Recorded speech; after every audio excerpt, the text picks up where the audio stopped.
কারণ আমাদের উপর সারা বিশ্বের নজর, এবং আমিও নিজেকে আবিষ্কার করেছি যে আমার তো অনেক ক্ষমতা আছে, এই ক্ষমতা আমি ব্যবহার কেন করবো না? যেটুকু আছে এর মধ্যে আমি করব। আমি বলবো আমাকে এই দেন ওই দেন, এর মেরামত করে সব বলতে থাকবো, কিন্তু কাজ থেমে থাকবে না। কতগুলো খুব সহজ কাজ, ওই আগের আমলে এইভাবে হয়েছে বলে এখনো হচ্ছে।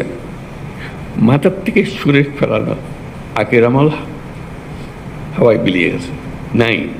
অর্থাৎ আমরা গুহা থেকে বের হয়ে এসেছি 1000 বছর পরে আর পৃথিবীর সামনে। সে গুহার মানসিকতা দিয়ে তো এই পৃথিবীতে চলবে না, গুহার থেকে বেরিয়ে আসতে হবে। এইটুকু শুধু স্মরণ করিয়ে দেওয়া যে আমরা গুহাবাসী নই, আর কোনো ব্যাখ্যা দিয়ে কাউকে বোঝাতে পারবো না গুহা কী ছিল, কারণ তারা সে দেখে নেই, তার পরবর্তী প্রজন্ম দেখে নেই। তারা দেখেছে আপনারা তো গুহার থেকে বেরিয়ে এসছেন, আপনারা কেন বসেছেন? আমরা কিন্তু গুহাবাসী হিসেবে হাত পা বন্ধ করে বসে আছি। আর কারো পরামর্শের জন্য আমি কি কম অভিজ্ঞ নাকি? আমি কি কম দেখেছি নাকি? আমি কি জানি না কী করতে হবে? ও করে না কী করবো আমি? আমারটা আমি করব।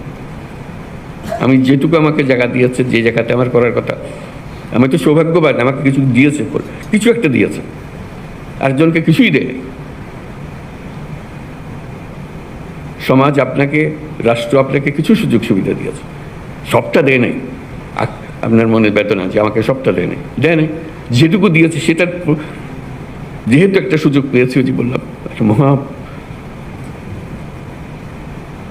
সীমারেখা আমার কাছে উঠিয়ে নিয়েছে, আমি এখন মুক্ত মানুষ করতে পারি। সেটুকু করার জন্য দুর্নীতি এক জিনিস কী ছিল, কীভাবে হয়েছে সেটা ব্যাখ্যা আমার দেওয়ার দরকার নেই, আপনারা অনেক জানেন। সেটা যদি আমি কমাতে পারি, সেটা যদি আমি বন্ধ করতে পারি, সেটুকু যদি কাজে লাগাতে পারি, যেখানে আমি অন্যরা আমাদের সুযোগ দিয়েছিল, সেই সুযোগ এর কারণে আমরা করেছি, এখন সেই সুযোগও চলে গেছে, আমরা এর মধ্যে নাই। যেহেতু ওই যে ইন্টারিম পিরিয়ড, যে সময়টুকুতে আমরা কর্মরত, এরপরে যারা নতুন ঢুকবে ওরা বলবে যে আপনারা তো কিছু করেন নাই, আপনাদেরকে সুযোগ দেওয়া হয়েছিল, আপনারা করেন নাই। এখন আমরা না করাতে ওই পুরনো সভ্যাস আমাদের কাছে আবার চলে এসছে। ঠিক পুরনো অভ্যাস একটা ইটি টেনে দেওয়া।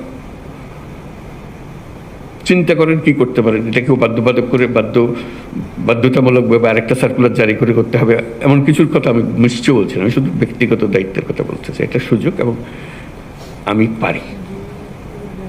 আমার কাছে অনেক সৃজনশীলতা আছে, আমার কাছে অনেক ক্ষমতা আছে। ক্ষমতা মানে এক্সিকিউটিভ পাওয়ারের ক্ষমতা না, মানুষ হিসেবে ক্ষমতা আমার আছে। আমি ডাক্তার, আমি স্বাস্থ্যকর্মী, আমি স্বাস্থ্যের দায়িত্ব নিয়োজিত।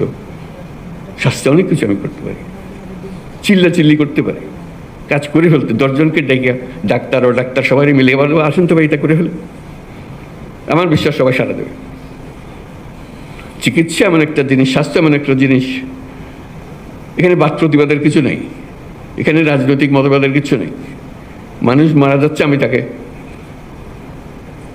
সেবা দিচ্ছি, তার জীবন রক্ষা করার চেষ্টা করছি, এখানে বাধা বলতে কিচ্ছু নেই। আপনি ডাক দিলে সবাই ছুটে আসে, এটার কোনো বিকল্প নেই। ওইটুকু আলাপ আলোচনা করা, নিজেরা কী করতে পারি, এবং আগামী দিনে আমাদের প্রতিদিনের কাজকর্ম কী হবে, কারো কাছে প্রতিজ্ঞা করার বিষয় নেই, মুচলেখা দেওয়ারও কিছু নেই। এটা নিজের মুচলেখা নিজের কাছে, ওই ভঙ্গিতে অগ্রসর হব। আমরা একটু মনোযোগ দিলে, আমাদের নিজেদের চিন্তাটাকে সেভাবে